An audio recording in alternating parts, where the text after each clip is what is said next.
G'day guys.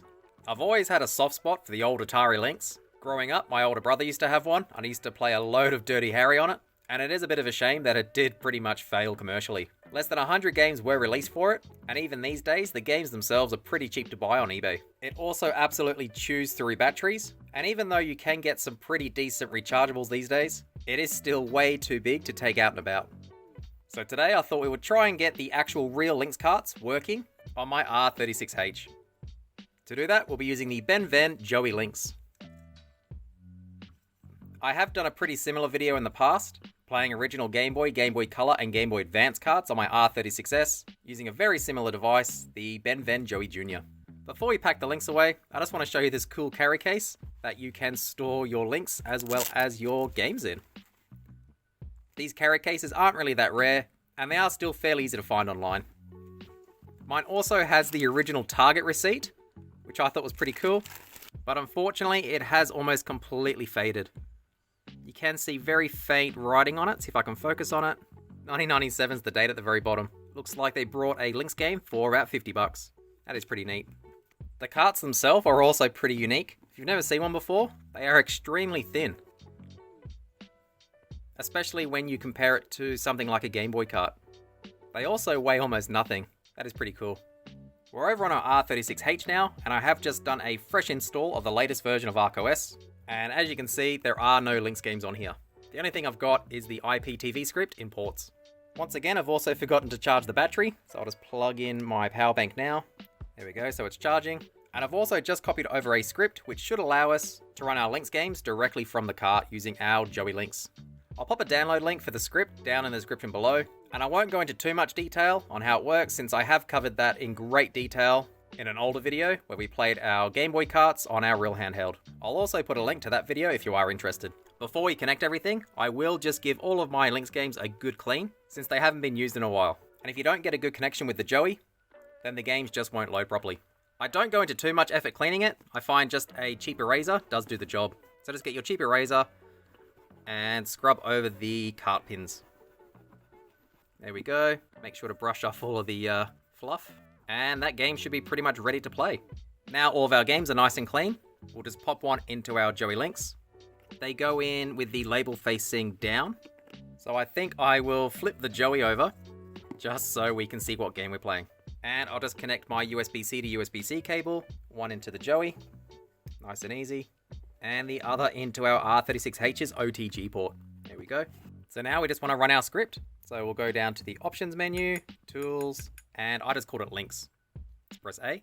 Lynx carts are really small, so it doesn't take long at all. There we go, that was about 3 or 4 seconds. And you can see we now have a Lynx menu entry. So open that up.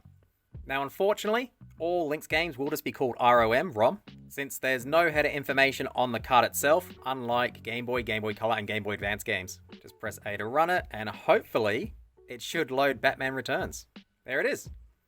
That only took about 2 or 3 seconds to load. So with the Lynx, there was a button that let you rotate the screen, and Select does emulate that. Not many games used it, but if you are playing a game that needs it, you can just press Select. Looks like it's a beat 'em up. It does look really good for the time. Very colourful and bright. You can't scroll back on this like the original Mario Brothers. Bit of a shame. We'll quit out of this and we will try a different game.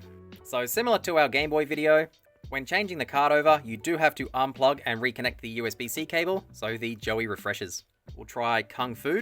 So I'll just remove Batman, plug Kung Fu in, there we go. I'll unplug it and just reconnect it. That's it. Now we do have to run the script again, so go back to Options, Tools, and Lynx. Didn't take too long. Open up the Lynx entry. Again, it's just called ROM. Press A. There we go. 1992, this is an early one. This is an interesting game. Looks like I'm supposed to be broccoli, and I'm in the freezer. There we go, there's someone. There's definitely some weird games on the Lynx.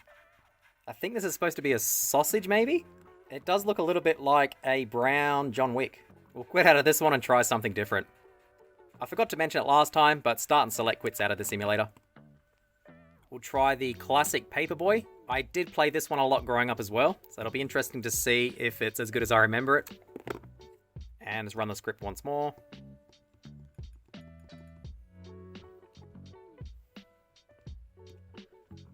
And this one works fine as well. We've got Easy Street.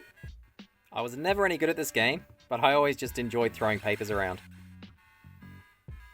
Don't know why there's a graveyard in that garden. And I fell off my bike. Yeah, it's not as good as I remember, but I did have a lot of fun with this one back in the day.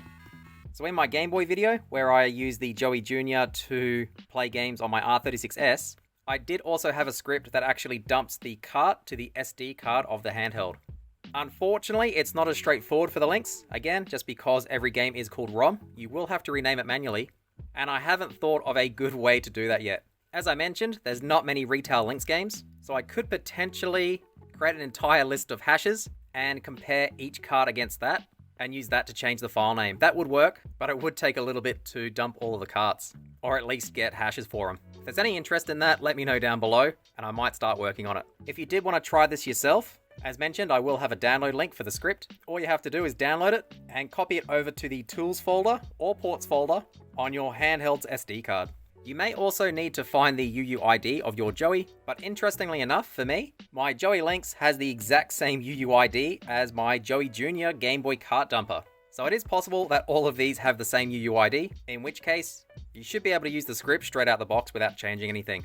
If the script doesn't work for you, then it could just be because the UUIDs are different. And again, I will put a link to my old video where I show how to find your own UUID of your cart dumper. Once again, this is probably not really practical, but it is always neat playing your real carts on your cheap handhelds. I was also considering mounting the JoeyLynx to the back of my R36H so it sits flush like that, essentially turning the R36H into a modern Lynx Emulation Device. And if I flip it over while holding it carefully, you can see it looks pretty cool. The Lynx cart sticks out nicely, you can see the logo, but I don't think I'll bother since I am interested in connecting my Nintendo 64 cart dumper to this and seeing how well it can play my real 64 carts. If you were wanting to turn your R36H into a Lynx cart player, then as you can see, it does fit pretty much perfectly. So this is definitely an option. If you were looking at getting a JoeyLynx, I will put a link to the Ben Ven store down in the description. Again, I'm not sponsored or anything, I just think they're pretty neat. I think that'll do it for today. If you have any questions or comments, let me know down below. Otherwise, thanks for watching.